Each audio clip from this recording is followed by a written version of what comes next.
Heyo, duckies and dice fiends! Welcome in! It is the Chaotic Wholesome Talk Show. I am Kay, at least I think I am. I don't know. It's been a time. We will figure it the heck out. I am here with my incredible co-host, David, who I believe is over here. David, who the heck is you and what the heck is we doing here? I am having internet issues, and I will throw rocks until the problem is solved. Hi, I'm David. This is the Chaotic Wholesome Presents. We're going to completely derail and talk about guitars the whole time talk show, where every week we talk about TTRPG stuff, how to be a better player, how to be a better person, how to be a better GM, all with a focus on intersectionality and inclusivity so that everybody can have a good time. And this is the part where I tend to talk about like what we're doing, but like what are we doing? We're not streaming Baldur's Gate this week on Thursday because it's 4th of July, and Kay's gonna be watching fireworks with friends because we got to celebrate America's birthday, which is actually mostly gonna be like Yeah. Y'all got issues down there. We do. Hello, Ilaria. Welcome in. Thank you so much for the resub. 5 months already. Bananas. We will be streaming Friday, however, if David is up for it. Yeah, we'll be streaming. And y'all, I just gotta find it. Sorry, I swear we'll get on topic. I just got Cornucopia. It's a farming game. Oh, I'm a Stardew Valley simp, I will say. You are in good company. Okay. It is obscene the amount of hours that David and I have logged. Ooh, so many. Between us. Hey, Every DC, hour. welcome on in. My captions aren't working. Well. Start. See if, are my captions behaving now? Maybe? I can see them on the stream. Okay. Oh, no, sorry, I Nope. only see myself in full rubber ducky. Yeah, why? What? I wonder if... I muted my captions so that when we did the charity games, no one would see my muttering when everything broke. Aha. Thank you. Much appreciated. Hey! I am glad that I'm not the only issues. one who was like, oh man, the charity streams went great, job's done, and then there were one or two things that needed to be changed between them. It was the tiniest blip. Do not even worry about it. I wouldn't have even brought it up to you, except I knew that you would want to know, so it wouldn't happen in the future. Well, I just mean like the pixel chat that I forgot to switch over. Oh yeah. There's another thing that I forgot to switch over. Anyway, doesn't matter. But it wouldn't be one of our streams without tech issues. At some point, I'm going to be streaming Cornucopia, which is a pixel art farming game. It's in beta right now, and I can't wait. Unemployment is finally going to be fun. But outside of that, like I've got stuff coming, but I can't talk about it yet. I feel that in my bones. Right? It hurts. There's cool stuff coming. A lot of it's already being recorded, but I can't share it yet. So that's enough about us, because that's not what we're here for today. James, who the heck is you, and why are you so cool that you're here? You know, that's a question that has been pondered since the dawn of time. And it was absolutely, who the heck is James, and what the heck is he do? You know, my name is James Keller. I run Legends of Logomancy. We're a group of Canadian creators based out of Calgary, Alberta. I look after Make-A-Wish International's TTRPG arm. And we essentially have looked after the majority of TTRPG-based initiatives for the last 3 going on 4 years now. whether it's charity fundraising, whether it's doing promotional stuff. Like, I heart Make-A-Wish, and they seem to heart me because they keep having us come back. So, That is so awesome.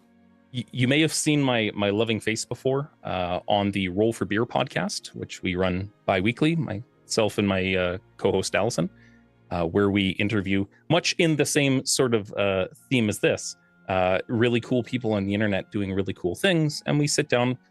Mine has beer, so I'm biased in thinking that it's ultimately superior to everything else, because I get to drink beer on the internet and call it a job, and like, I mean, I can't not love that. that's pretty great. Yeah. I'm not gonna lie, I was like, ooh, this would be really cool. I would love to be on that. Except I don't like. So we've done Suffer. Roll for Whiskey. We've done Oh, roll. now that I could do. We've also done Roll for Juice Box. Mm. Well, I'm not going to exclude anybody because of their No, dietary restrictions. I am well known in my friend groups because it was just recently my birthday, and I had 3 friend groups come over, or 3, like, you know, Mhm. not just individuals, but one of them was a couple, you know, 3 friend groups come over for a birthday party. And when they left, I had 4 new bottles of whiskey. So I love it. I am known.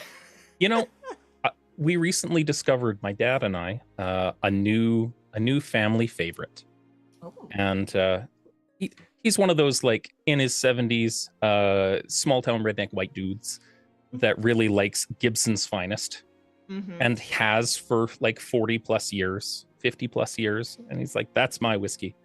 And I gave him a bottle of Bushmills Black Bush, and it's like $40 bottle of whiskey, like, it's, you know, and he's like, this is really good, like this is really good, and it's become a staple. It's cheap and it tastes good. It's Yeah. everything I need in a whiskey. Right. David and I have had many discussions about wine, and it's like I've had some incredible bottles of wine, but I kind of often I want the $10 bottle. I buy so it for that the I label. can have it with my friends, right? I don't want a $50, $75, $100 bottle that's going to sit there and I have to save for a special occasion. I want to be like, friends are here, we're opening a bottle, open another if we need it, right? I want that. Yeah. I got a bottle of Lagavulin when I got married, Which one? and the 16. Oh, look, that's nice. Yeah. That's really is. nice.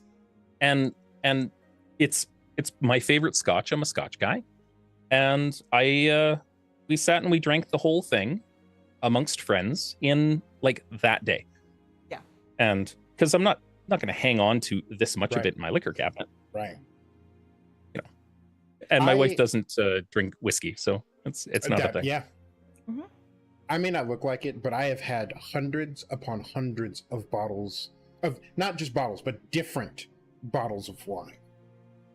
And I can tell you with confidence that I've had precisely 3 bottles of wine over $100 where I took a sip and went, oh, this is worth the price. Yeah. Like, if you're paying more than $100 for 100 US, because, like, you know, any other money in the world is monopoly. That's stupid. That's Americans. But yeah, if it's more than $100, then like you're trying to impress somebody. You're not trying to drink wine, and I'm here to drink wine. David, you say this with such conviction, but realistically, are we talking about wine or guitars? Because the diminishing returns when guitars start getting over a certain price point, like, you look at something like a Les Paul, and once you're past like a Les Paul Studio is what's gigged on most stages across the world, right? And they're about $1,000 or so. Anything beyond that, it's not because it sounds better. It's because it has a history to it, and it's all diminishing returns. Wine's the same. It doesn't taste better. It's just a cool story you tell yourself. It's funny because I was just going to say, I have not heard a guitar over $1,200 that was worth the money. Yeah, exactly. Like around that price point, right? Like there's certain things that you can get into, like with some of the PRSs and that are around that price point. And then, for the uninitiated, David and I were talking guitars before we went live. It's a thing. I have a handful of them. My wife says I have too many. Rex says, I love Spectre Sound Studios for guitar reviews. That guy does not hold anything sacred. Glenn is amazing. Yes. He releases his videos like right early in the morning though, and I don't like waking up and being yelled at immediately. It's just not a thing. So I am not a big beer person, but I have a lot of really geeky friends who really like beer. And when I tell you I have had 2 bottles of this because they were gifts and people wanted to try them, but I never, because everyone was sharing, I didn't need to open mine. It's probably bad. I don't know how long beer lasts, but I have Woot Stout 2.0. Oh, I love it. Which is a beer made by Drew Curtis, Aisha Tyler, and Will Wheaton, and the artist is the artist of the Walking Dead comics. I wouldn't drink that. Aisha Tyler? Well, how old is it?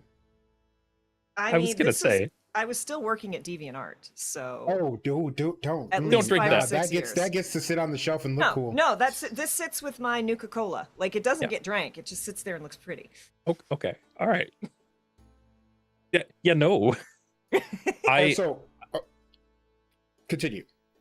I was gonna say, my drink of choice lately is sitting behind me over there on the shelf, and it's Dr. Ramshackle's old-fashioned juice that makes you explode. Was a key aspect of our fundraising technique for fundraising for the Trans Empowerment Project. So what I did is I took 4 bottles of Everclear grain alcohol, so it's 95%. I mixed a dozen Carolina Reapers into it, a dozen ice cream vanilla Trinidad Moruga scorpion peppers, a dozen cherry ghost peppers, a dozen orange habanero peppers, and then a dozen vanilla beans for sweetness and silkiness. And because every one of those peppers gives you a different heat experience, like Reapers are right up here, ghost chilies are like kind of a goosebumps here, and it's very smooth. And we raised $1,700 by including little Tiltify things like, if you donate $50, I'll take a drink of it. And people are like, yes, pay it on the internet more. Yeah, I know I don't sound it unless I turn it on, but I am from Texas, so I have tried a lot of those peppers, and I do not want those in my grain alcohol. Thank you very much. That is totally fair. It is pain shine. And for anyone watching, 2 things. One, I'm not one of those people that has like done all the things and like is an authority on everything. I'm just fortunate enough to have met a lot of cool people doing a lot of cool things over the years.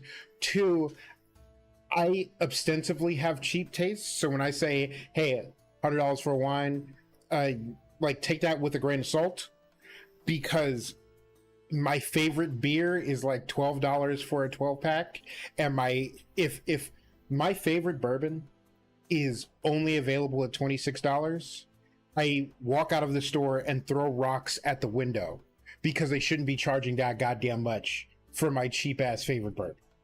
So that sounds about right. Like, jot that down before you take what I'm saying with a grain of salt. No, what bourbon is it? So me, my father, my uncle, and my grandfather all enjoy the Old Granddad 100 proof. Now, the 86 is awful because it's too harsh, and the 121 is too smooth, which sounds weird, but buy a bottle, crack it open, try it. But the 100 is a nice juxtaposition between, like, you get like bite and you get like flavor, and there's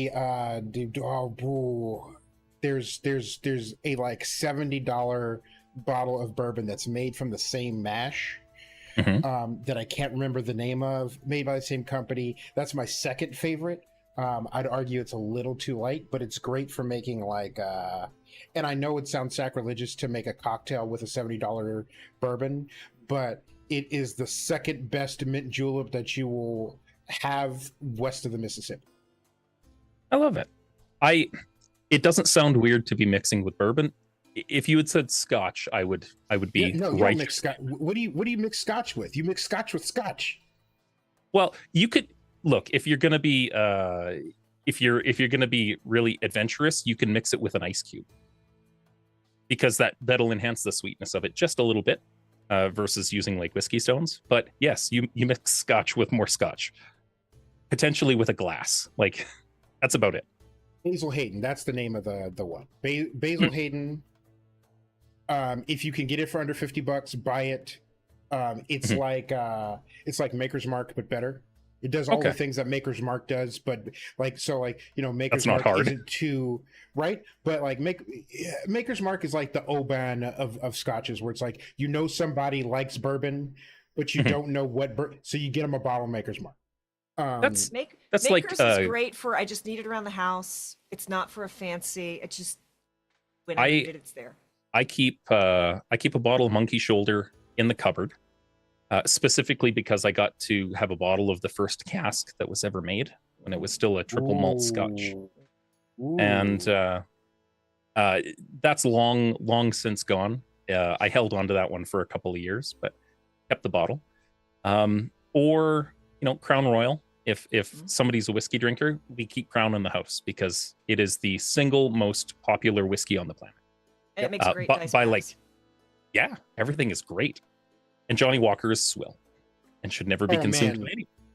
The only thing anything lower than Johnny Walker Blue should be used for cleaning engine parts. That's it. I mean, I've had some really expensive Johnny Walker, and it's no better. Like it's not worth the money, but it's not. Yeah. It's not terrible. It's better at half the price. Yeah, it's drinkable, but Bushmills exists. San Diego Comic-Con. Yeah. This was long enough ago where we still liked Game of Thrones. Okay. Like it was starting to, but it wasn't there yet. Mm-hmm. Johnny Walker took over a place and did a Game of Thrones whiskey. They had Song of Ice and Song of Fire. Yeah. And they couldn't get people into it because it's like afternoon at San Diego Comic-Con. It's not even 5 o'clock yet. And they're like, we really like 90 need degrees people. out. Yeah. Like I get a press invite to it and I go in and it's air conditioned, right? And they have like the fire one over here and the ice one over here. And the ice one was hardly any flavor. It was too smooth. Fire one it wasn't Fireball, but it had a little bit of cinnamon to it. It's like Bullet. Yeah, it was. I'm like, this one I can do, right? So I go in and you go and you get your little sippy sips and I have pens somewhere from it. I have a Johnny Walker pen. That's the only reason I have this. And I'm like, oh, this is, and they're like, yeah, you can hang out. And I'm like, okay, cool. Like, and I'm just kind of, and I'm chatting up to someone and they're like, do you want more? And they just start sliding me shots. And I'm like, I mean, they're like shots this big, right? But I'm like 3 in, so that's like a basic shot, right? Mm-hmm. And they're like, yeah, we expected a lot more people and no one's here. And I'm like, well, and they're like, why? And I'm like, I have a phone full of people at this convention. And if I tell them free whiskey at location, people are going to show up. They're going to be overrun. And so, yeah, I got a lot of free shots at San Diego Comic-Con. Johnny Walker, which was, again, it was consumable. It was fine for a San Diego Comic-Con afternoon. Should you ever priced correctly? Yes. Should you ever find yourself in Calgary? There's a thing here called Grape Escape, and it's about $60-ish a ticket Canadian. So like 2 nickels and a wooden half nickel in American dollars. But you walk in, you have your ticket, they hand you a little coupon book. They park food trucks inside the building all along each of the walls. Ooh. And they hand you a coupon book, and every page is like free tacos, free almonds hitting a tray, free like whatever. And they hand you a glass. You walk up to the first booth and they say, these are our 7 artisanal scotches of this season. Which one would you like first? Nice. And then you go to the next booth and that's like, these are our 7 artisanal vodkas of the season. Which one would you like first? And there are hundreds of tables. And do they have and then you stretchers? they bring in extra benches for people to go yeah, Right? good time. That's a clip on the internet now. I'm certain of it. But yeah, I went to grab my bag of pins to see if I could find the really cool pins that I got from there, and then I spilled all my pin backs all over. So if anyone heard that, what sounded like an I did. yeah, that was. oh, that they did. was- I promise. That was this was full. Oh no, that's Fortunately- so much. Mostly in my dice tray, so we're mostly okay. Okay, that's good, but still. Mostly. But yes, we have. Look, I can talk booze all day. I used to run a fandom cocktail blog. Mhm. I could talk booze all day. But we got some other stuff to talk about. We can talk about that on Roll for Beer later with the two of you. Invite mean- extended. I mean, We appreciate it. that's a difficult thing to turn. I will drink. I will drink 2 beers. One for me, one for Kay. That's fair. Or we There we can go. just do Roll for Whiskey. This is Aw. the Song of Ice, Johnny Walker. I see. That's cool. And love it. I will say it is a soft enamel, and soft enamel is the superior enamel pen. Hard enamel can bite me. And plastic pins are terrible. I've Yes. got a box of them over there that are, we were trying out different merch, like samples and stuff. And I'm like, Mhm. these are all rubbish. And they're all falling apart. Yes, and any pen with a plastic back is rubbish, which is why I had this entire bag of locking backs, Yeah. because when I lose a pen, life is over. Mhm. I have David knows, but for Oh those who man, don't, the heartbreak. Yeah. this is the overflow pins. This entire box is just overflow pins. I have an entire tapestry of nothing but pins on that wall. That's what Loctite's for. Problem. Like the red Loctite, you put a little drop into the pin, put it on your apparel that you never want it to come off. That's Great. the problem, is I switch them out. Yeah, Okay. and switch it out. I've been at a convention with Kay, where Kay has been like, "This one, where did this one go? Oh no!" It is. Though it's also like there have been a couple of times where like the back has fallen off. Mhm. And so like it'll still be sitting there, and then Kay will be like, "Why is this one loose?" Be like, "Where the fuck did the back go? How did the back get knocked?" And that one's way funnier because it's not like, "Oh my god, I lost a pin that I actually like gave a shit about." What about like neodymium magnets that you just like super glue to the pin and then just like, because they're, you got to work to pull them apart. I mean, Maybe. I'm willing to experiment with one of my not most beloved pins. they said on the internet. Right. Yeah, the ace is willing to experiment. Funny how that works. Yeah. Pride's over, y'all. We all got to be straight now. I'm just sure as fuck sad hope that the not. overlay cuts off my Yeah. cuts off my pride flag. It's hanging up by the Canadian Yeah, flag. it's way just above there. right above. Yeah. He showed us I, like before we went live. Yes, Yeah. I'm refusing to take down my. I also have these banners all in my main room too. I'm like, those will come down after the 4th. We're gonna be queer through the 4th. You know, Calgary Pride is August 31st to September 1st. Because we had our own Stonewall event up here, and that's when Pride is for us. So That makes totally a sense. thing. Yeah. And it's not hot as balls. Yeah. Hi, Babcom. Welcome on in. But yes, yeah, my therapist said that she forgot what day it was and went into the city during Pride in New York, and literally could not cross the street. Is wild out there. If Look, you were in look, LA, Rex, we don't talk about my chassis. I was gonna say it interferes with your combat chassis, but I won't. right? I'll leave it alone. If you want to ruin someone's day, and I did this by mistake,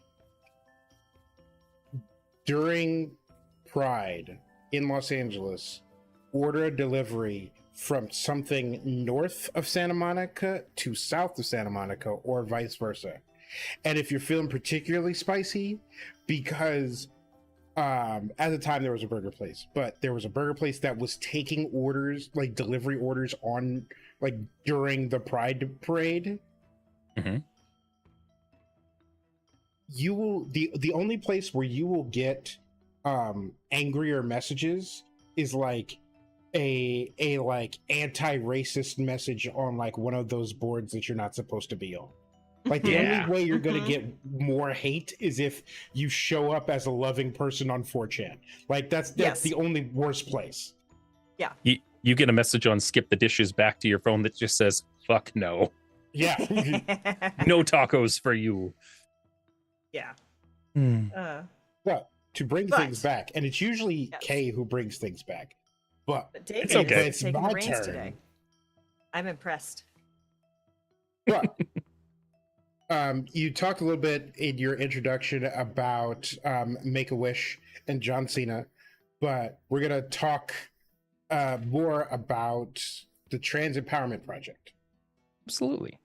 So we for the entire month of June and a little bit of May, I abandoned my family to lock myself in the basement and fundraise using TTRPGs for like a month and a half solid. Wow. And my partner is amazingly loving and hasn't murdered me for it, which is amazing. We got together with a bunch of different channels and groups. Sarah Roberts, the Hype Goblin, was the one that turned me onto it. She had ended up having her own team for fundraising. We ended up raising just a little over $1,700. That bought a whole bunch of extra like one shots, like beach wedding episodes and things like that for all of our Thirsty Sword lesbian games, that sort of thing. I got to meet some really, really cool BIPOC creators that I've never had the opportunity to work with before, just because we tend to circle different spaces at this point, but no longer, because now we're all one big happy family. Life is good. And if you go on Twitch under twitch.tv/Legends of Logomancy, which is probably in the doobly-doo somewhere, you can see the interview that we had sitting down with Jack Knoxville from the Trans Empowerment Project, the founder and CEO. And we talked about his journey, being the first trans individual to run for public office in the United States, and had a couple of beers, had a good time. So it's worth a watch, if nothing else. Yeah. I have not edited the podcast version for it on Spotify yet because it's sitting in my doom pile of editing to-dos. I'm so familiar with that file. Are you saying that did you have a backlog of things that you need to edit? Like no one here is familiar with that at all. No, not in the slightest. I cannot make the sweating rubber ducky emote hard Right. enough at that. Right. We have an entire season of the TTRPG, y'all, that has been recorded for more than half a year now, and I still haven't finished the first episode, and I hate myself. That's There's because Hey, Matt. we've had. Did you forget the number of games that we've had over the past like month Look. and all the But even organization before that- stuff and even before then let's talk. Let's This talk isn't getting about body and us. This soul is up there. about the trans empowerment. No. It is pro tip. The TTRPG actual plays, editing them into podcast format. I totally just skipped all of that. I edit the podcast, and any if we're doing brewery tours or anything for Roll for Beer, I'll edit those in. But the actual weekly, because we cycle cast and cycle system so much on our regular shows, I've got a different table every 4 weeks generally, playing a different system, and Thanks. there's only so much time. So I throw it to YouTube, and if folks want to watch a backlog or learn how to play, did the Girl by Moonlight beta tests when it was on Kickstarter originally. Yeah. Had a Magical Girl theme song, our version of our channel theme done up for it, Oh. and it was a good time. And it teaches people how to play Girl by Moonlight in 2 episodes. I got to do 2 seasons of A Girl by Moonlight, which Amazing. is wild.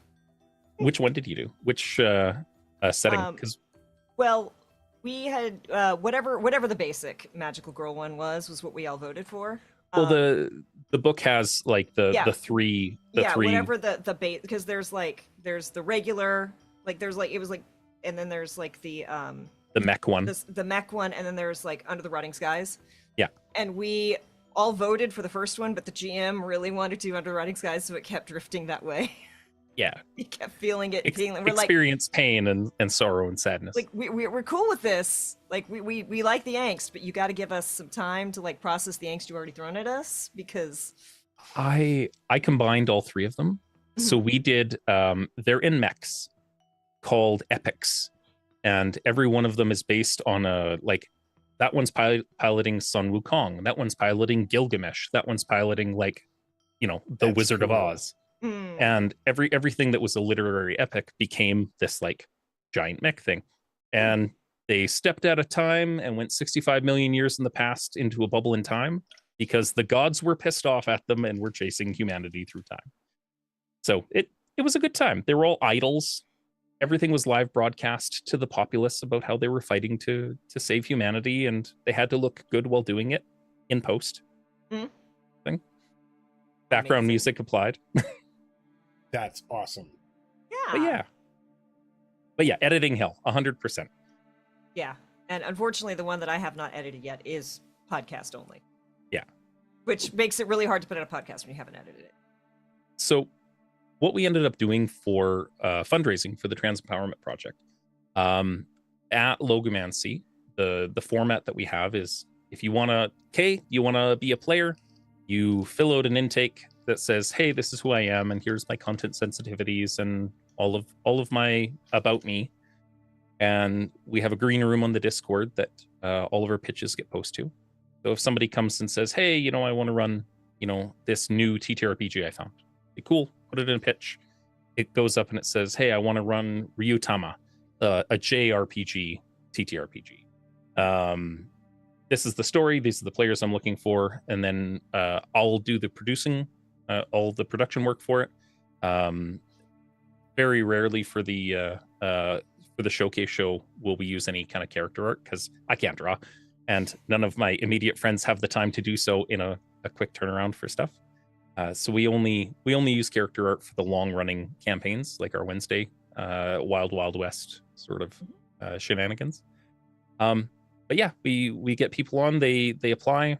I'll look at it and say, if 4 people apply, those are the 4 people that are going to play the game. And if more than 4 people apply, we'll go through everybody's intake and be like, all right, let's not have 4 people that necessarily look like James on screen anytime that we have the ability to do so. Because it's kind of weird to say. One of my business partners is the token person in our player pool because he is the only straight white person Good. out of 60 plus people. Yeah, pride forever. I've been out like 25 years. The other day I did the math. Yeah, there it is. From a very small town full of coal miners. Thing. Ace queer as fuck from tiny Bible Belt town in Texas. So, feel ya. Yeah, just There was a lot of unlearning to do. Pan queer as fuck. Used to go as bi, and then a couple of years ago, language evolves, and I'm like, but I like more than 2 kinds of butts. Therefore, blah. I've got the neurospicy backing up my feelings of, okay, no, this is the logical choice. Therefore. Yes. And there's no humming and hawing about it. It's just the facts. And then and it is one of my favorite lines from Schitt's Creek with the Canadiana. he's like I like the wine, not the label. Yes. Like, yes, that is the perfect explanation. 100%. Schitt's Creek was a journey Yes. and a half. Yes. I started it, stopped like 2 episodes in because I was not in the right headspace. Like, I don't know what I was expecting, but it wasn't. It was really cringy right off the And it hop. was like- It took a little while. Yeah, and then it was like, no, stick through it. Let's try it. Oh, this is good. Have you seen Kim's Convenience? Yes. Yes. It's got David, you looked confused there for a second. It's got what's his name? He was Shang-Chi. Simu. Oh yeah. You? What's his Yeah. name? Yeah, Simu Liu. Yeah. Yeah. as well as just a bunch of like famous Asian Canadian actors that just like they'll drop in and they're just like buying soda and stuff and having a skit, a conversation. It's a really, really good time. Okay, I had to pick these up because these were on the floor, and I'm like, I will forget. I will step on them. There will be a horrible sound in everyone's ears when I yelp. Now, Love it. all the ones on the floor have been picked up. I'm gonna stop Adulthood is stepping on a Lego and understanding why your parents were so mad. Yes, as a parent, I feel that in my bones and the bottoms of my feet. Yeah. At this point, I've been giving my oldest dice, and they are everywhere. I stepped on a caltrop the other day. Oh no! The Yeah. most terrifying Yeah. thing is losing a D4. It Yep. is. It's a thing. Nothing is worse. Someone did a mock-up of a D4 pierced through a Lego. Yeah. And I'm like, Yeah, that's Nightmare a war fuel. crime. 100%. No. But to the point of editing, thankfully I don't have a whole lot of editing to do because for the past month and a half we've been doing exclusively like pickup games for fundraising. So I do a pitch and we're going to run this and we're going to feature a bunch of different creators, and it exists on the internet, but I'm never going to go and edit it down and put it on a podcasting medium or anything like that, because for the uninitiated, if you live in Canada, you don't earn any money from that kind of stuff. Spotify won't pay you. TikTok won't pay you. It's kind of a bad rap. They're like, you have polar bears and snow. You're fine. You don't need money. It is. Have exposure instead. Yeah. It's ridiculous. You know what? I'm gonna backtrack that. You have polar bears and snow. Die of exposure instead. You got bird of beef, We do. and you maple got syrup. maple syrup cartels. Yeah, we most certainly do. And It's a good time. and we just had a discussion how David and multiple other people have never had poutine. I mean, all right, hot take. Oh boy. Oh boy. Yep. Here we go. Look, poutine's pretty good. It's pretty good. It is far from the best like Canadian thing that you will ever eat. Like it's hard to go wrong with melted cheese on anything as a standoff. French fries are pretty good. Melted cheese on French fries, pretty good. Put some gravy on top. All right, yeah, like you have French fries and gravy. It's just it melts. Cheese It's curds. really, really good. Cheese curds, squeaky Yeah. cheese. It's good. Those I mean, look, squeaky cheese are better for just snacking. So, on. I mean, like, outside of the downfall of Timmy Ho's, what is the best Canadian food? well, like Tim Hortons wasn't good food to begin with, but I know, once but Burger King bought them, it was yeah. That was the death knell. Yeah. It's interesting because if you liked Tim Hortons coffee over a decade ago, you can now go to McDonald's and get it there because so I work in data analytics as my day job, and statistics and analytics fascinate me in trends, and no. Tim Hortons that job? and the neurospicy. Yeah, I was about to say. I was like, wait, what was your diagnosis? That doesn't make sense at all. Not at all. No. So Tim Hortons specifically changed their coffee blend after looking at their data and saying, like, 80% of the people that we sell coffee to get a double, 2 cream, 2 sugar. So we're going to buy the coffee that tastes the best when mixed in that combination to maximize profit and value to our beloved customers. Jeez. And McDonald's is like, the majority of people that buy coffee from McDonald's drink it black. So we want to find the best black coffee possible. And so they basically switched distributors for it. It's an interesting tidbit. I am so much more pleased with that now. Because who did we just have this conversation with? We just had this talk about where to get Tim Hortons coffee now with someone. Crail, Robin. Robin, yes. Okay. I'm like, we just had this talk. Who was it with? It's not Piper. Yeah, it wasn't Piper. Usually when I think Canada, I think Piper, but I'm in your brain hearing your thoughts. It's all good. But no, we the best, if you think Canadian food, there's a couple of things that come to mind, and none of them are good for you. Like at any point, if somebody's like, "Are you going to have some Canadian?" I'm from a place where Frito chili pie is our staple, You ever heard of a along butter with tart? ding dongs and ho hos and deep fried Twinkies. We have those here too. Nanaimo bars. You ever had a Nanaimo bar?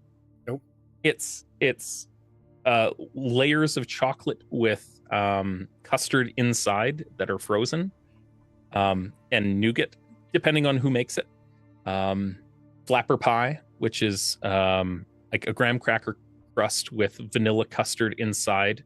And then if you're in America, they kind of make it with like stiff peaks and meringue on top, or Okay. or like a graham cracker filling, and then butterscotch. It's a good time.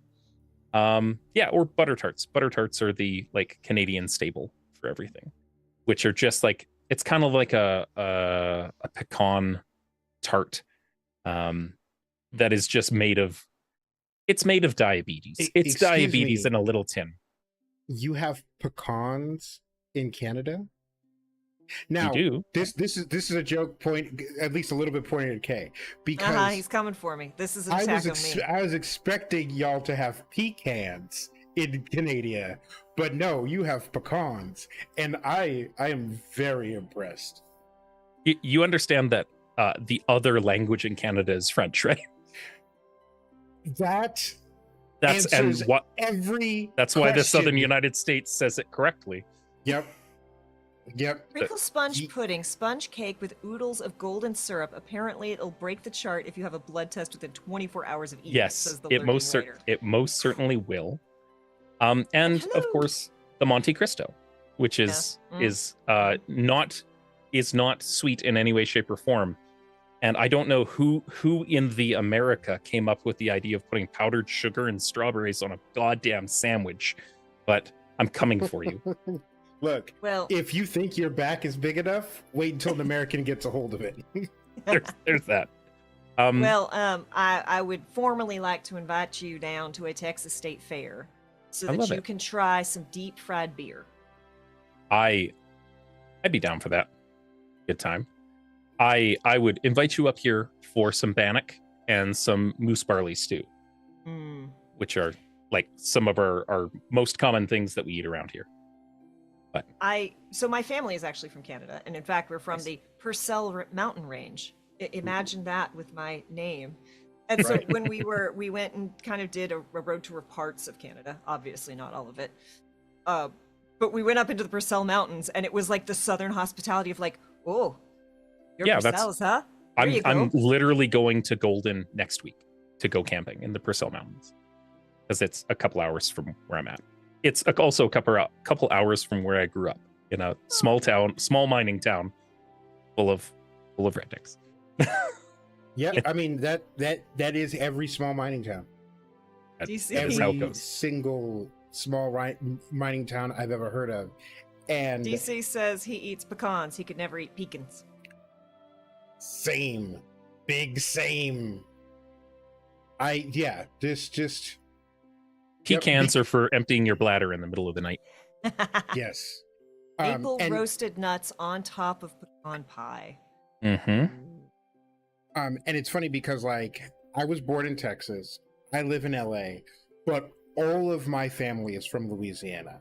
And my family, like me particularly, like if Romeo and Juliet had a kid, that would be me, because my mother is Creole and my dad is Cajun. And Creoles and Cajuns don't mix. They don't. The enmity goes back to the beginning of the Louisiana Purchase. Yeah. So I was like 12 or 13 before I realized my dad spoke French. Yeah. And the reason my dad took French in high school is so that he wouldn't have to study or do any work in that class. That's fair. That's amazing. So you grew up eating like beignets and What's funny is that, so like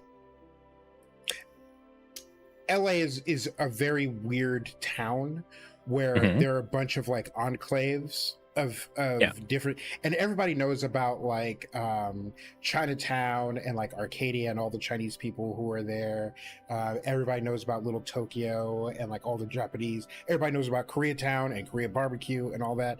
But people kind of like they know there are a lot of black people in LA, but they don't understand where they came from. Most of the black people in Southern LA are from New Orleans and the surrounding area. Like, you don't have a lot of Okay. people from Georgia, you don't have a lot of people from Mississippi, you don't have people from like Detroit or Chicago. It's all like New Orleans, Louisiana, Bayou Is people that- that came out. Is that a reasonably new thing with what happened with New Orleans? Like, No, well, it was a while ago that, now, I guess. that dates back to when that dates back to towards the in the middle of, and then like the tail end of the civil rights movement. Because politically speaking, Louisiana is a hellhole for a lot of Okay. reasons. Okay. And My neighbors. the Watson Compton area had been developed.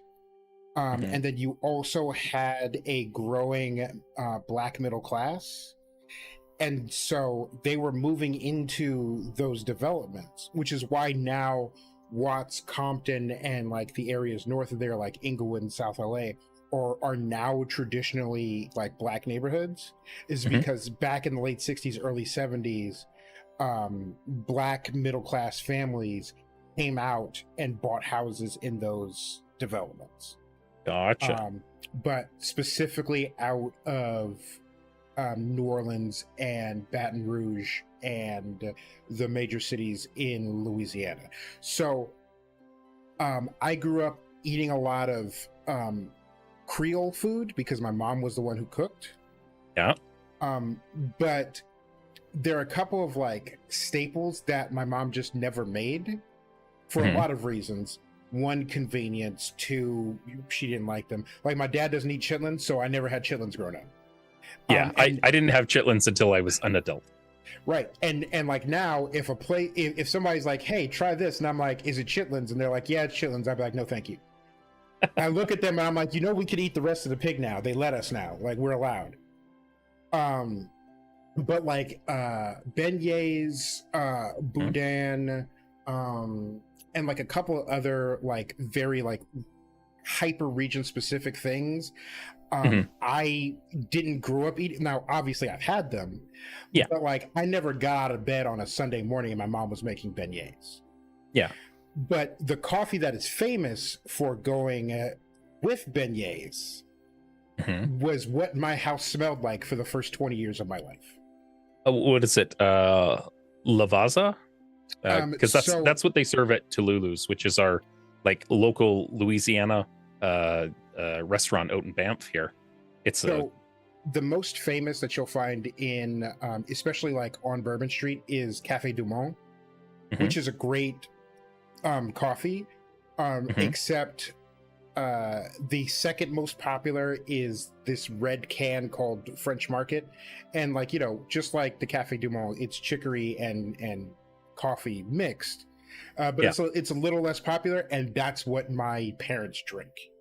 And and like, I'm not a coffee drinker, but to this day, if you like stumble around like my room and you're like, oh, do you have like 50 cents? I need quarters, I need coins. Then there is a red French Market coffee can full of coins.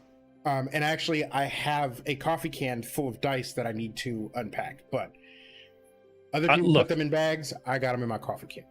Yeah, coffee cans are fine. I put mine in a TARDIS. It's a good time.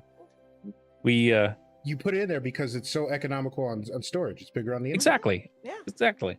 No, I think one of my favorite Creole dishes that I've ever I think everybody's had a jambalaya or a gumbo at this point if you have taste buds and appreciate using them.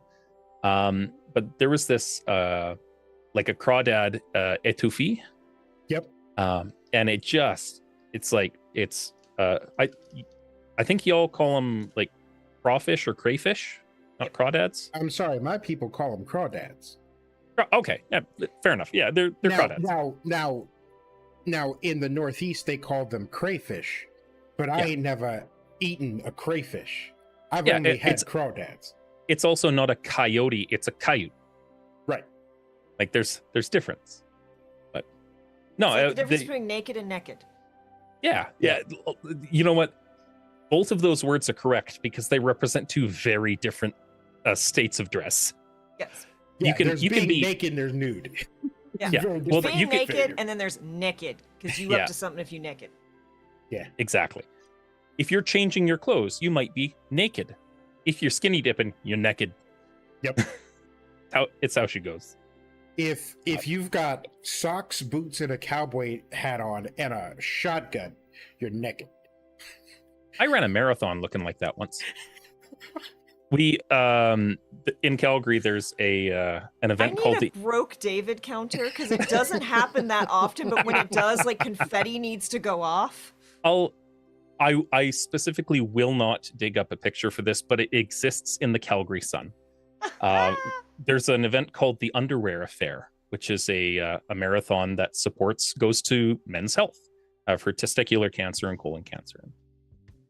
And I bought a brand new pair of cowboy boots. I wore them for one day, and I'm like, that'll do. Because I was stupid. So I wore then you did a brand new pair of cowboy boots to run a marathon, which is stupid.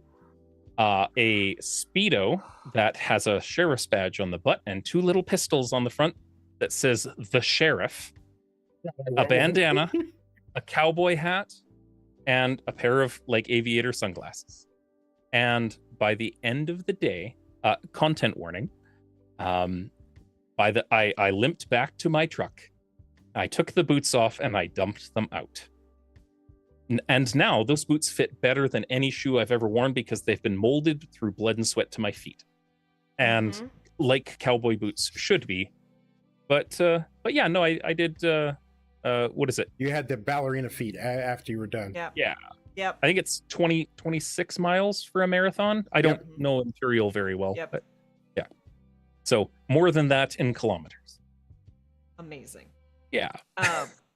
But this has been delightful. I do want to make sure we focus on some of the other cool stuff that you do besides running marathons in Speedos and cowboy boots, which, yes, That's the best time, Intalamia. Just the absolute best timing to join us. I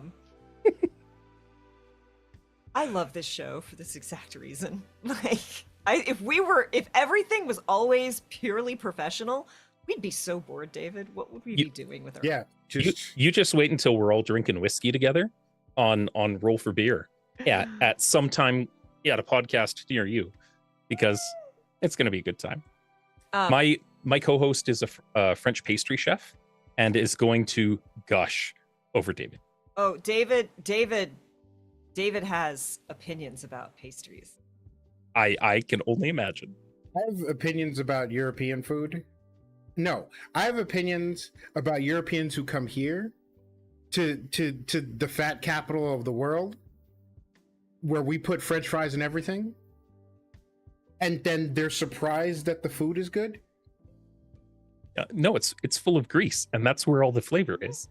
Yeah, and Great Britain went all around the world stealing all them goddamn spices, came back home, didn't use not nary one of them. No, they're for putting on the shelf in little tin boxes that say the name of the spice for 80 years to give to your grandchildren when you die. That have lost all of their flavor, because y'all, spices expire. They most certainly do. They stop tasting like they... If you open them and they don't punch you, throw it away, buy a new one. Very, very slight. I play, it's no longer a streamed game, it's now a home game, but I play a cowpoke. A non-binary cowpoke in a horror game who is just the goodest, most clueless person. Is your cowfolk like a minotaur named Miranda? No, this is an all human world. Okay. And they're kind of a cop. They're like, it's like a sheriff. It's like it's You're a white hat. Victorian. Yeah, it's like a Victorian steampunk setting. Nice. And so I'm kind of like the sheriff, like wander around, handle stuff with their partner. And they're like my nod to all of the people who would have been great people had they ever set like 1 foot out of that small town at a formidable age.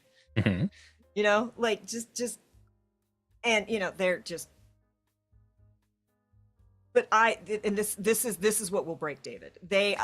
They are such a nod to, you know, they are a good person, but small-minded, don't always understand, are willing to learn, but, you know, have assumptions. But they eat like all the people that I grew up with in small-town Texas and small-town Oklahoma. Yeah. So they have a full glass of milk with every meal. Hmm. And fresh cracked black pepper is too spicy. And this is literally, it is a quote from a person I know who was like, do you have hot sauce? Do you have chili powder? They're like, no, I have paprika. That's kind of spicy. I make paprika every year from my garden, and paprika does have some kick to it if you've never tasted food before. He says Right? as he throws Carolina Reapers into grain Right? alcohol. Into Everclear. Yeah. I quick aside. So my loving wife was raised in a traditionally Catholic Germanic household.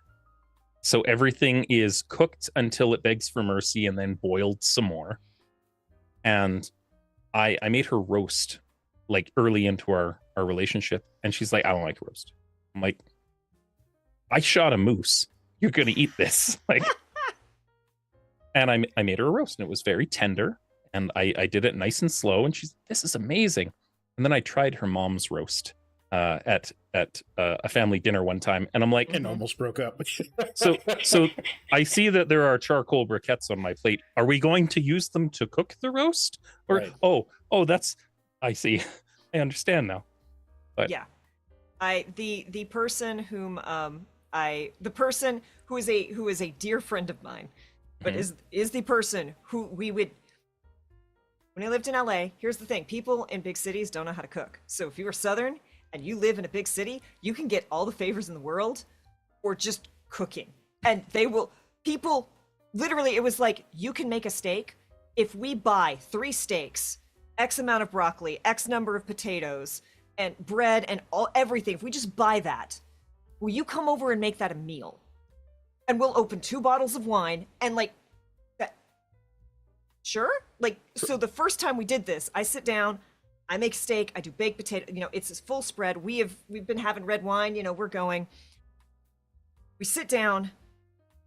He's nervous because he's from Oklahoma, right? So he's like, I hope this is good. This looks good. I hope it's good. And he took a bite of the steak, threw his cutlery down, and like bear hugged me. And I'm like, okay, I did good. Then I watched this man. We are on our second, there's 3 of us. We're on our second bottle of red wine.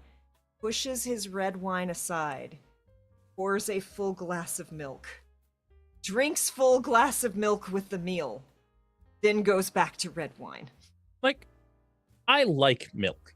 I like milk. Milk is good. Like, it's fine. What the fuck?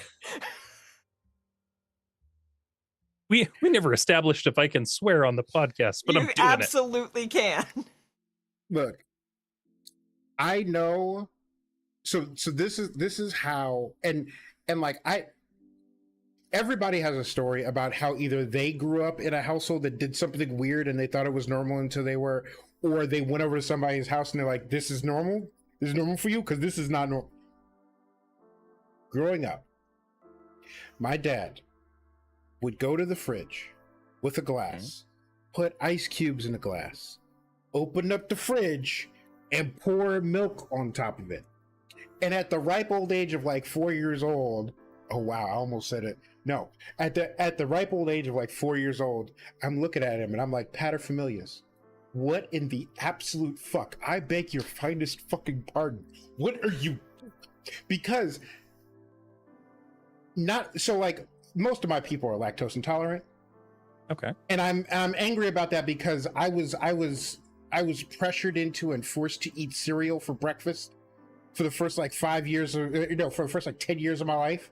And so I'm at school in like the second period with my guts bubbling, can't focus. And I'm like, the hell? And then the school lunch, they give you a little brick of milk too. It's it just guts my. Like until I was like 12 years old, I could be like, no, don't put any milk in me. It's just all guts bubbling the first 12 years. Anyway, but this man put ice cubes, and to this day, every person that I have met that puts ice cubes in their milk has been country as all get out, like hunted rabbit somewhere. Like has slaughtered animals Yep. or has like been out somewhere in a field with a scythe, like collecting like wheat or corn or something, whatever people do on farms. Yes, absolutely. 100% of ice in milk people are country as fuck. My mother-in-law drinks her Bud Light into a glass full of ice cubes. It doesn't bother me because Bud Light isn't really beer. So it's fine. It's water with water. That's fine. It really can't hurt it. It's not bad to have ice in your water. It's okay. But I understand. Yeah. I will say, like, and some people would say it's sacrilege. I developed a taste a couple of years ago for sangria. Mm-hmm. And I put ice cubes in my sangria, which it's a very split, like down the middle of like, no, it's just the fruit or nothing, or it's ice cubes and fruit with sangria. Or you freeze the fruit. Or you freeze the fruit. Yeah. Look, we all can enjoy things that are not good. We could, like, there's a difference between this is bad and I don't like this. And we all need to accept that more. And there's a difference between this is good and I just like this. There's some stuff that is garbage. I would never tell anyone else to watch it unless I'm trying to torture them. Is it called American politics? Because y'all, are you okay? No, we are not okay. We are not okay. It is all bad. It is all terrible. And the worst part is there's so much other stuff going on wrong with the country before that I'm like, I can't look at this right now. Like I feel it. I feel the heat and I'm building to it, but I can't, if I don't look at it, then I can't. Allow me to distract you from it, because our current premier, which you could call like a governor or a senator or whatever for American terms, looked at Ron DeSantis of Florida and was like, that's who we should model our government after.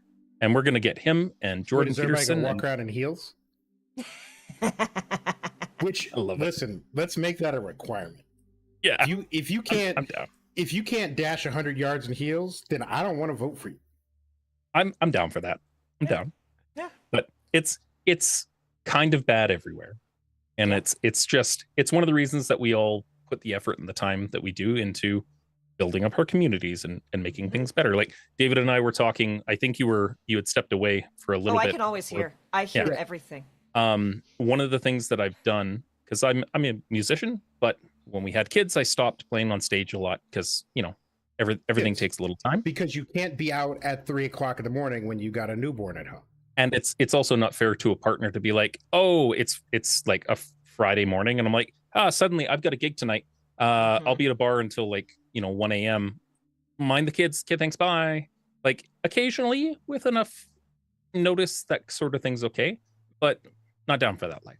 So, but I find old acoustic guitars and old electric guitars or just stuff on Marketplace, and I fix them up and I donate them to. We got a place here in town that like a school of rock, because that's how you support your community and your local music scene, is you make more musicians to go and play. Because I can't be out listening to local musicians every couple of nights of the week anymore, because I got babies. They're not babies anymore. They can walk and like ask for their own yogurts. They will always be babies. Well, yeah. They will be 45 years old drinking beer with you, and they will still be babies. I mean, they kind of classify as a pain in the ass at this point, but that also will never change. That also won't change. Yeah. Yeah, exactly. But no, like that's part of the reason we were so excited to have you on, is that like obviously it's a different kind of, but a big thing that Dave and I do is like safety and education. And like, how can people get into doing TTRPG? How can people, and I'm going to sit down with Mimics and Misfits. Matt was just saying, I use 6 programs to make my clips and my videos. And I'm like, oh, no. We're going to let's find time. I'm going to walk you through. Get a seminar. One of the things that's been on my mind is like, I know how to do edits and stuff really quick and well in DaVinci Resolve. I need to make a video of this. So sitting down and walking Matt through it is going to be a great dry run for when I record that and turn it into a thing. You know what I do? Because I do this professionally through Logomancy, is I turn on recording through OBS and capture when I'm just editing, and I'll record for 3, 4, 5 hours at a time of everything that's on my screen. And then I'll go back and be like, cut. Yeah. I have a story for you in that vein. So we Logomancy, aside from looking after Make-A-Wish International's TTRPG stuff, we also run a bunch of different workshops. Mostly for local companies or local individuals. So we run a couple of things because education is super important. One is it's called Be Who You Want to Be, and it's a community events where we work with a local charity organization. They have an at-risk youth program, so we get queer kids coming in, and they can be around other people that aren't going to give them crap for being who they are, and explore through role-playing and TTRPGs, which is necessary because that's how it worked for the rest of us. And kids need the same opportunities that we all got. Yes. But we also run workshops through our local libraries. So I run two things: introduction to streaming, where we sit down. I think the last time we had like 20 or 30 kids and their moms, almost exclusively moms or retirees, come in and be like, how do I stream? Because I've got nothing to do now, which is dope. That's super dope. And it's like, if you want to think you're going to make money just by hitting live and going, guess what? It's a percentage of a percentage. We talked about analytics before, of people actually make more than minimum wage doing this. You're not going to pay your rent as a streamer unless you have more a higher likelihood of winning the lottery buying tickets every day than you do of actually getting into that space. So here's how you can actually like build out your model. You build your community, you focus on the talents that you do have, and you try and market some of those things. I'm an audio guy, so a lot of what we do for Logomancy is everything that we have in our city is geared towards enterprise level stuff. Your company wants to have a podcast for your Ford dealership. Cool. Here's like $30,000 and we'll set you. No, people don't need that shit. My success story of the past 2 months is that these two ladies came to a podcasting workshop and they wanted to talk about knitting on streams and YouTube videos.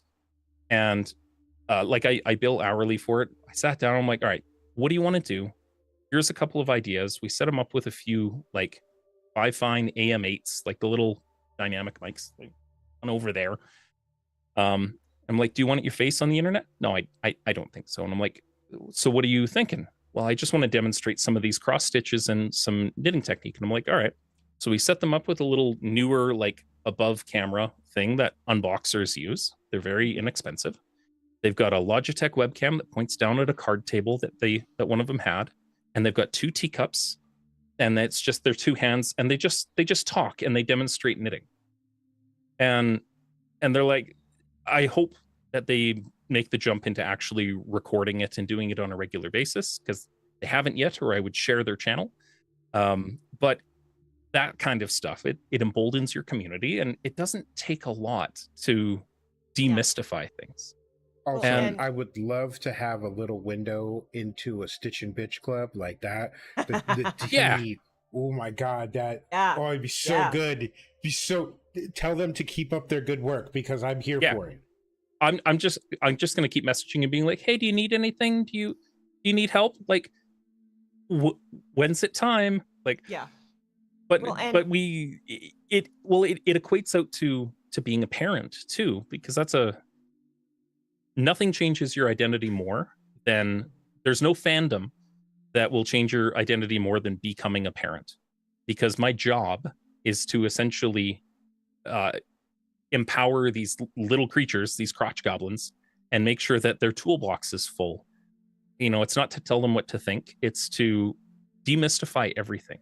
I never want my daughters to look at a thing and say, well, I can't do that. Not because I'm a girl, or not because I'm like X, Y, or Z. It's because, yes, you can. You have YouTube.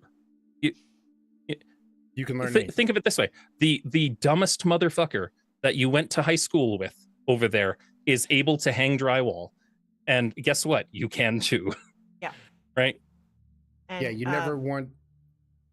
I was gonna say I'm gonna embarrass Matt here, because it has meant so much to me.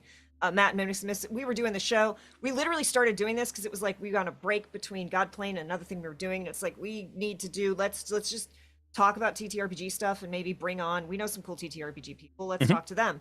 And like literally thought it was going to be a couple months and then we jump into the next thing.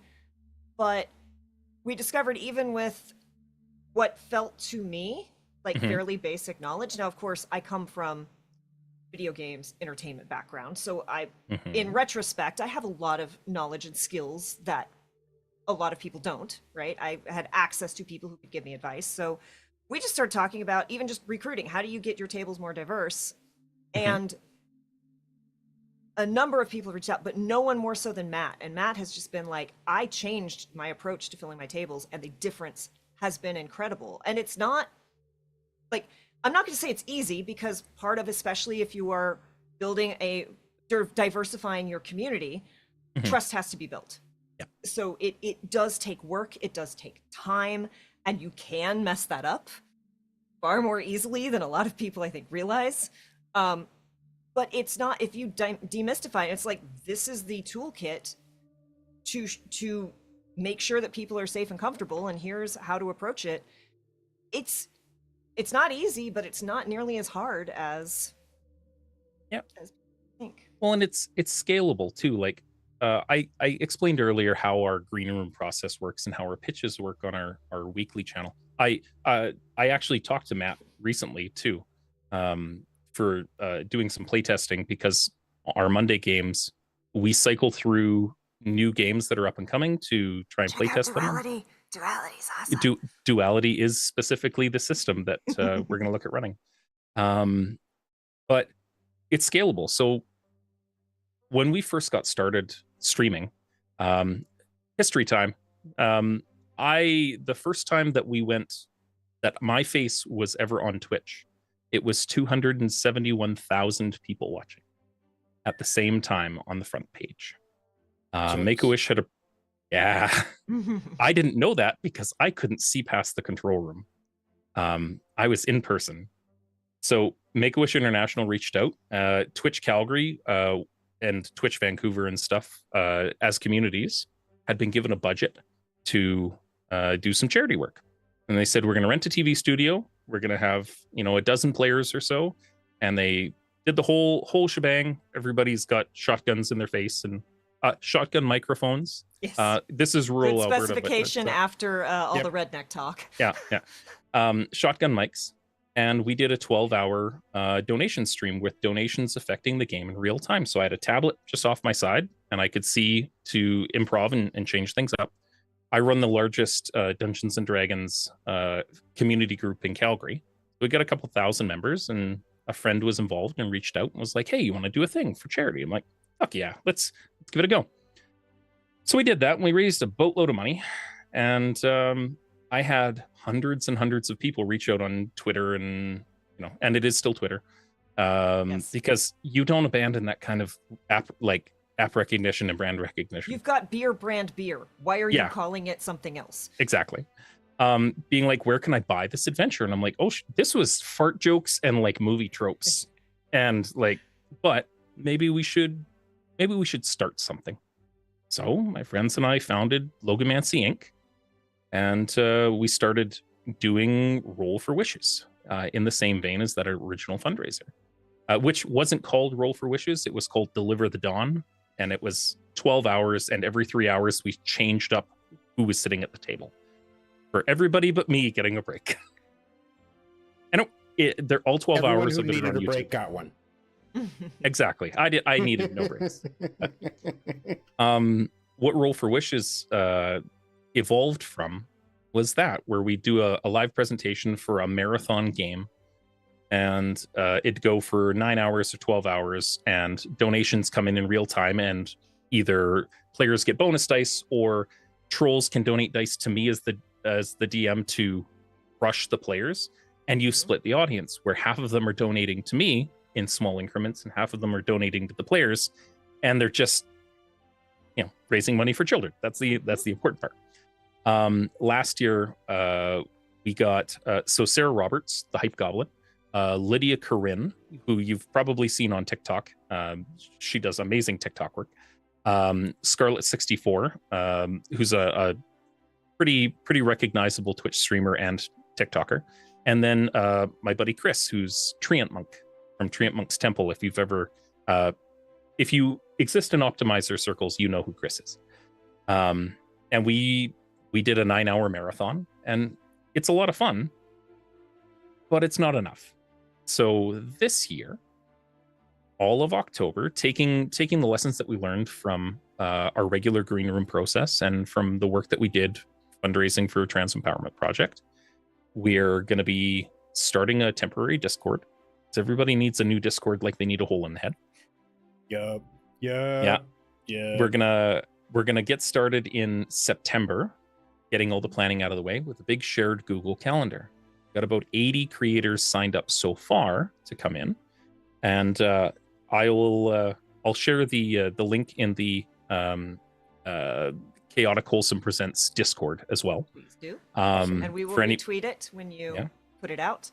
For anybody that wants to sign up. I haven't technically announced it before here, so but essentially what we're going to do is we're going to bring in a bunch of different creators. We have a bunch of different industry sponsors that are coming in from publishers and a couple electronics folks that I have to sign paperwork for before I can name them, to come in, and I might be able to pay people to help do the things that they do, which is super rare in the industry that we're in, to be like, and it's not a lot, but I can at least be like, hey, I need an artist that has a reasonably quick turnaround that lurks on this Discord that can make a bunch of like going live cards that I can dump headshots into, right? Things of that nature, or event organizers that can jump in and like, plan games. And the hope is that Kate, if you're on and you say, hey, I want to run a bunch of thirsty sword lesbians, and here's the premise, I'm looking for a couple of people, they sign up, and maybe you get people that you've never played with before. Maybe you get people that you've always played with before. Either works, but we're all working together. And then we smash our mutual followings together and make a super following that will crush the resistance. I mean, yes. No. But yes, Matt says being able to pay folks is honestly so wonderful. Yeah. We did a game where I was able to, not a lot, but pay everyone at the table. And I found out one of my friends who is an incredible performer who I've learned so much from. And they were like, this is the first time I've been paid for TTR. And I'm like, what? You are... It's incredible. Also, like, the chat is full. Like, DC Lucer, producer of the stars, just said, ooh. So I feel like you should... Candace says, need a player, GM, or designer. Candace knows. All of Candace those. has. Like, there are 100%. people here who are the only... I'm going to be moving in September or October. Mm-hmm. So Well, and I may here's the not thing. be able to be part of this, but I can help in setup. Hype is important. Hype is so And important. planning is important. Making sure that everybody feels supported. A big thing that came out of the TEP fundraiser was, I've got a lot of good ideas and I really want to run games, but I don't have my own channel. And it's like, cool, you're hosting on my channel now. I will run all the production. I will do all the sound checks. Welcome to my home. That is how we did Body and Soul. Q was like, Yeah. I've got this really cool story. I don't know how I can't. And we're like, come on. I don't know if this is going to work for pasting a link in your chat or not. If it doesn't, send it to me and I will paste it. Yeah, it seems to have gone. Nope. It's stars for us. So Blurg. Here, throw it to me. I will I'll paste throw it in the chat. because it's not even giving me the option to. Oop. That's all good. There's an intake sheet that we have there. If you fill it out, sometime around August, end of August, I'll send you an email or a message on Discord, because we asked for both with it, and invite you into the Discord channel for it to start planning. So, general gist is going to be a big shared Google Calendar that not only will we put the charity games, but your own games as well, or your own productions, so we can all raid into each other and make one massive Katamari ball of TTRPG love, and help each other out. So the goal this year is $50,000 through the whole month for kids with life debilitating diseases around the world, and it's a global thing. It's not just a US or a Canada thing. So if you find yourself in Britain, and you really want to make sure that the stuff that you're fundraising under your team is going to folks in your area, you can specify that with your team, which is one of the really dope things about working with Make-A-Wish is you can get help where it's needed. So, yeah. Awesome. And then I'm just being mindful of the clock. And we talked about roll for beer as well. Yes. And like I said, for folks in chat, that's maybe where you recognize my shiny ass head. Every 2 to 3 weeks, we sit down, myself and my co-host Allison, and we roll for beer. Premise for that is it's a little bit ASMR, and it's a little bit world building, and it's a little bit of like social justice, and it's a little bit of like thinking over a beer. We roll a die, and whatever we roll is what we're drinking that night. Roll the dice into a glass, into the microphone, crack the beer into the microphone, try not to get it on your pants, kind of thing. If you want to check it out, we've got Ellipses Stevens coming on the podcast this coming Friday, who, for the uninitiated, is the author of the Aurora award-winning author of the webcomic Goblins Life Through Their Eyes, which if you exist in the queer TTRPG space, you've probably heard of it because it's been mecca for most of us for the past 20 years, and it's still going. Ellipses is a trans individual that transitioned partway through the run of the webcomic, and on a reread, I'm like, oh, there are a lot of themes here that I don't understand because I started reading it as a child, and it's a thing. Well, I say child, but like teenager. All the people going, X-Men's woke now. It's like, did you not understand? Fuck. Like, have you not been paying attention from day one? Star Wars is so woke now. Yeah. Although I did see a thing that I had to chuckle at, and it's like the first thing that the Empire did was eradicate people of color, so everybody just looks like everybody looks whitewashed in the prequels. Yep. But, and people who wear the Empire did nothing wrong shirts unironically. Yep. And I have a lot to say about Star Wars, but I have more to say about the fandom than I do about the property. And we'll start there. Don't listen to people on the internet that love things. Like it's a bad time. Love and hate run in, like, they're both the back end of that circle, and they can move one to the other. But my absolute favorite, and I swear we'll get off of this, Star Trek plus X-Men built on diversity from before day one. Absolutely, 100%. My favorite comment was someone was talking about, like, you know that Star Wars is just like all about the Vietnam War, right? That's what it's about. And some blue check mark, because of course it was a blue check mark, some blue check mark is like, no, Star Wars is not about that unless the Empire is America. It's like, ooh, you're so close to the point. You're so close. Just reach out and touch it, my guy. You're just right here. Yeah, absolutely. But yeah, I'm looking forward to it. Friday, I'm just gonna like fan myself a little bit because one of my heroes is coming on and drinking beer with us. Ooh. And I'm gonna see if I can convince her to design me some commission art for a tattoo at some point, because I'm down for that. I need me some big ears in my life. We have a lot of tattoo fiends hanging out here. I would be at risk of Twitch TOS if I showed some of mine because they're all like just around. But yeah, I'm an aficionado as well. Everyone assumes they're like, oh, you got the hair, you got the attitude, show me your tattoo. I'm like, I don't. I'm too Gemini. We are both filthy plainskins, but I will say that I am excited to see your Patrick Star tattoo around your Patrick Star. I know you got it down there, and I can't wait. I missed SpongeBob as like a cultural thing.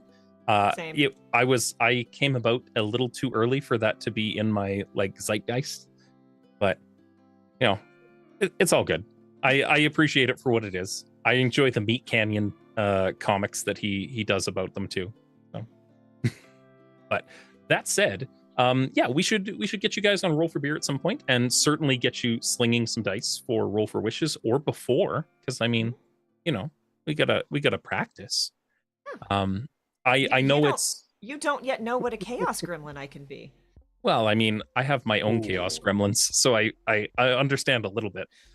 See, the problem with the broke David command is that I generally break David when I'm playing and he's not on screen. Yeah. Oh.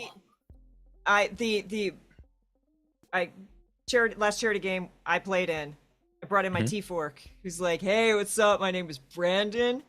You can call me Brandon." Yeah. And David died. I almost fell out of my goddamn chair. Yeah, so beyond podcast stuff, I'm gonna be flying to Indianapolis at the end of July. I'm gonna be promoting Roll for Wishes with the folks that are around. You can see me on stage playing with the folks from ADH Adventures and the Pocket Dragon Pub. We're doing Witch of the Canopy Depths. So if you're one of the people that is choosing to go to Gen Con this year, come hang out and we'll hang out. It'll be a good time. We're going to do some karaoke. We're going to raise some money for charity. Yeah, I'm just saying. That's look. I take shots at Kay all the time. The only thing, the only thing that Kay hates worse than Ted Cruz is karaoke. Well, I mean, I understand the first, but like, there's a time and a place for karaoke. And the place for it, he barked up the wrong tree. The place for it is when everyone within earshot has had this much tequila. I have been at karaoke having had that much tequila, and it was still not enough. Okay, it is just not for me. So edibles for you then. Popular music. I hate popular music. I hate bad singing. I don't know. The entire vibe. Appeal to it. There is nothing about it that I enjoy.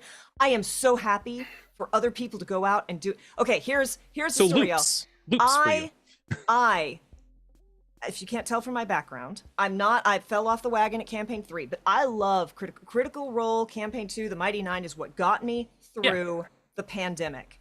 Yes. My bestie here in New York is like spam calling me while I've got my phone on Do Not Disturb because it's 3 a.m. on whatever night, and the cast of Critical Role are at the same karaoke bar that he is. Drunk and singing, and he's like, "Kay, get out here." And I wake up to it and I'm like, "Oh," and he's like, "I'm so sorry, I tried." And I'm like, No, don't feel bad. And he's like, "No, I would." And I'm like, "Look, even if I had gone and met them, I would have met them at karaoke." I see how it is. Like, it's that level of bad. Like, I don't want the karaoke in that memory. So loop headphones or loop earplugs are your best friend. They make them for people who have partners who snore, and they make them for people that have children. So you can just be like, "Oh, this is really loud right now," and just turn down your earbud so you can still hear your kids in case something's happening. But you can also just do the dishes in some goddamn peace, or just have a quiet conversation with the person across from you at a bar and drown out the din. When I had my niece and nephew, for a lot of different reasons, there are some developmental issues and stuff that has worked out since. But there was a stretch where my niece cried for 12 hours at a time. Like that happens, and we're talking, and we're not talking like an infant. We're talking like a 4-year-old.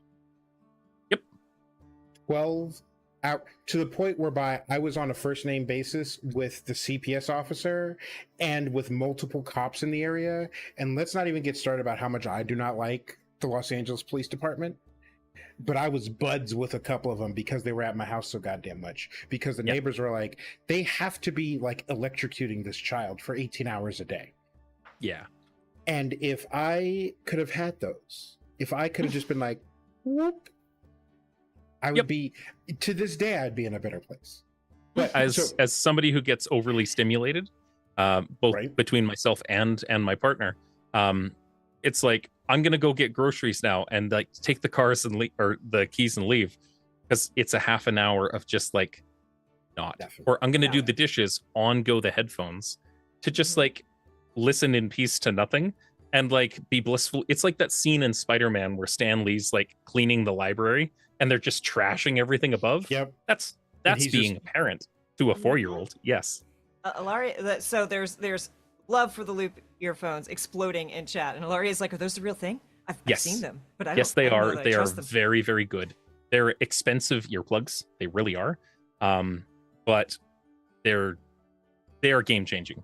My wife will not elbow me in the ribs every night anymore because she can't hear my snoring, and it is game changing. Hey. Now, Yeah. you are a musician, Hmm? which means you can identify with going to karaoke with a bunch of musicians. Yes. And This is why I like karaoke. and I was fortunate because one of my like high school friends is a sound engineer, and then she's also like spun up a couple of bands, and then that led to freelance work, freelance copy work for me for said bands. And so I've been to a lot of like indie shows, a lot of shows where it's like they manage to bring one person. But here's the thing, like you get those people together, people who can legitimately sing, and then you get the musical theater people who can also legitimately sing Or backup dance. right, and then you go to a karaoke bar. And so like there's a like not famous anymore, but at one point Dido showed up to a karaoke bar, she showed up to a karaoke bar in Burbank, nestled into where all of the musical theaters are. And I'm like, I've been to that bar, and on any night of the week, you could find 20 people who are like, if you can't sing, don't even go into the building. Yeah. I'm not sure they will let you in. And so I have been party to some of the like coolest like cover like impromptu cover bands because of musicians. Except they're all arrogant pricks. They take over the karaoke thing, and then no one else wants to get up and sing ever again. And they take it entirely too seriously. Yep. Yeah. That's why I said like everybody needs to have had at least a little bit too much tequila, because even the people that like, you can be the best singer on the planet, if you're a little drunk, it's going to bring it down. Yep. Just enough. And that's Bring it down to good human for levels. that's good for the goose. Two tangents to that, and then I'll let you guys go. So if you ever get the opportunity, go do karaoke in like Cancun or Puerto Vallarta, because my God, people take karaoke serious business. Oh man, we were down for a friend's wedding, and I'm like, we're gonna go out for a bachelor party. We went into town, and we found a karaoke bar, and we sang a couple of songs, and they kept buying us things, and the owner came and gave us t-shirts because we can sing in English and we can sing really well. And it's a thing, it's a party, it's a good time. Like by the end of the night, I left the bar with more money than I like went into it with. And it is a trip. It's a treat if you ever get the opportunity for it, like off resort. The other is, speaking of indie bands, my favorite band is I Fight Dragons. They're a little chiptune. They basically started chiptune around the time that Anamanaguchi did as a musical style. They're based out of Chicago. So they get on stage and it's like, I have a Nintendo Power Glove that's rigged up to a MIDI controller, and I'm going to play my song using these buttons and keypad. I performed an acoustic version of one of their songs for our first dance at our wedding. Like, favorite band. And last year for Roll for Wishes, I reached out to them because they got a Discord, and I'm like, hey, like the theme that I'm going for this game really fits with this album. Can I use it? They're like, fuck yeah. Do you want us to write some more for you? Oh. And I'm like, yes, absolutely. I ended up using everything off the album because of like their timing and stuff, and not wanting to completely bother them all the time. But it's just like a meet your heroes. It's generally a good time. Yes. Despite advice to the contrary on the internet. But I've had the extreme honor of meeting many of my heroes, and One of them was a jerk, and one of them just read me to filth. But in the grumpy old man way, which made it Mhm. even more funny. Of like, oh, I got dressed down by okay. Megadeth once. That was a thing. It was at brunch. It was a thing, but they were playing and staying at the hotel that we were getting brunch at. My And sat down headcanon next. was they were playing at brunch. Yeah. And I was like, yes, everything about When this. And then they stopped to insult somebody while they were eating eggs. I mean, they did Playing. sing. Yes. They did sing. We went out for a friend's birthday, and they sang "Happy Birthday" when they brought her out a cupcake. That's Aw. nice. Kind of nice. But, Yeah. that said, it has been a lovely time, but I should let you go and snag my kiddos. Yeah. Thank you for Yeah. having me. This is really fun. Thank you. I see your podcast host kicking in here. Yes. Yes. Thank you so much. So remind us, like you've been talking about this, but give us just the quick TLDR. Where do we find you? And what do you do? You can find me over on the Legends of Logomancy channel or at L Logomancy on the Bird app, where we run a bunch of TTRPGs. We showcase a bunch of new and different systems. We fundraise for a bunch of different organizations around the globe, and we drink a lot of beer. You can also find some of my musical stylings and things like that on our YouTube channel. I've done a lot of the intros and stuff for each of our games, as well as working with a couple other really, really talented folks that know significantly more than I do about any kind of audio production. And I feel it in my bones every time. But the next thing that we've got going this Friday is going to be Roll for Beer. That'll be on at 5 p.m. Mountain Standard Time on the Logomancy channel. So drop it a follow if you haven't already, and we'll see you there. Do. Mhm. And thank you so much for coming on. This has been a treat and a delight. And thank you for all you do, because spreading knowledge and spreading resources and enabling people to do the things that they want to do or hope to do or enjoy doing is a truly wonderful thing. David, who the heck is you and what the heck is we doing here? Hi. I am never going to take Kay to karaoke because I value my life. And this is the Chaotic Wholesome Talk Table. This is the Table Talk Show, where every week we talk about TTRPG stuff, how to be a better player, how to be a better GM, how to annoy Kay, all with a focus on intersectionality and inclusivity so that everybody can have a good time. And yes, you will not see us streaming on Thursday. However, we will be here Friday streaming Baldur's Gate, and that's going places. Gilmore says good night to you all. He requires attention, so this is where we are. Pride may be over, but we're queer all year. So be kind to yourself, be excellent to others. We'll see you next time. I think we're going to go over and see Xander. Yep. So talk to you all soon. Queer all year. Be queer, strike fear all year. Hydrate or die straight.